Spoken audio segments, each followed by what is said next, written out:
আসসালামু আলাইকুম প্রিয় বন্ধুরা, আমি দিনাজপুর জেলার নবাবগঞ্জ থানার আফতাবগঞ্জ বাজারের এমন একটি রাস্তায় দাঁড়িয়ে আছি। রাস্তার অবস্থা দেখে আমি ভিডিও না করে থাকতে পারলাম না। এই রাস্তাটি এমন একটি গুরুত্বপূর্ণ রাস্তা। এই রাস্তা দিয়ে মসজিদ, মাদ্রাসা, কলেজের শিক্ষার্থীরা যাওয়া আসা করে। আর এই রাস্তা দিয়ে ব্যবসার জন্য এই বাজারে খুবই গুরুত্বপূর্ণ একটি বাজার।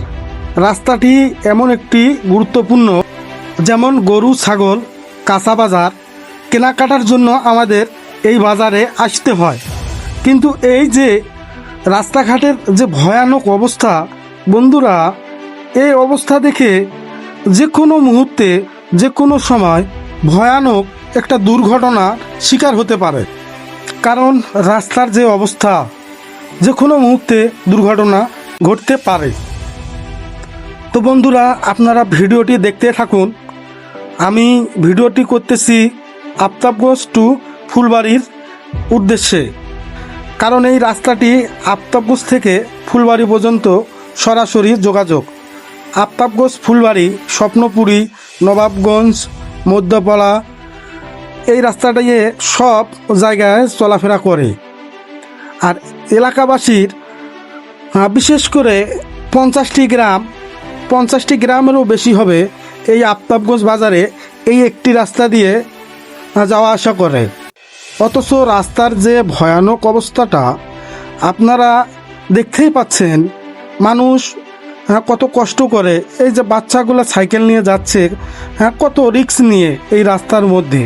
যদি একটা দুর্ঘটনা ঘটে, তাহলে এই দুর্ঘটনার দায় কে নেবে বলেন? ছোট ছোট বাচ্চারা স্কুল কলেজে যাওয়ার সময় যদি দুর্ঘটনার শিকার হয়, তাহলে এই দুর্ঘটনার দায় কে নেবে?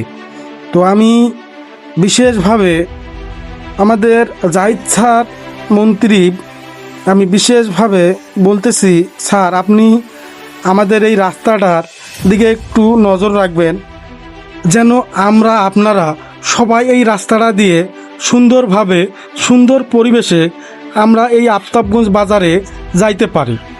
কেননা আমাদের এই আফতাবগঞ্জ বাজারে সপ্তাহে 2 দিন না গেলে হয় না। আমরা যে কোনো নিত্য প্রয়োজনীয় জিনিস আমরা এই আফতাবগঞ্জ বাজার থেকে কিনে থাকি। আমাদের এলাকায় এই আফতাবগঞ্জ বাজারটাই অন্যতম সেরা বাজার। আমাদের এই আফতাবগঞ্জ বাজারে না গেলে আমাদের হবে না। তাই আমি বিশেষভাবে আমাদের জাহিদ স্যার, মন্ত্রী স্যার এবং আমাদের তারেক স্যারকে বিশেষভাবে অনুরোধ করতেছি, আপনারা আমাদের এই রাস্তাটা নির্মাণ করে দিয়েন সুন্দরভাবে। আর বন্ধুরা, আপনারা যারা আমার এই ভিডিওটি দেখতেছেন, অবশ্যই বেশি বেশি শেয়ার করবেন, যেন এই শেয়ারের মাধ্যমে আমাদের এই রাস্তাটা আমরা নির্মাণ করে নিতে পারি। তো বন্ধুরা, ভালো থাকবেন, সুস্থ থাকবেন। দেখা হবে পরবর্তী ভিডিওতে। ধন্যবাদ বন্ধুরা।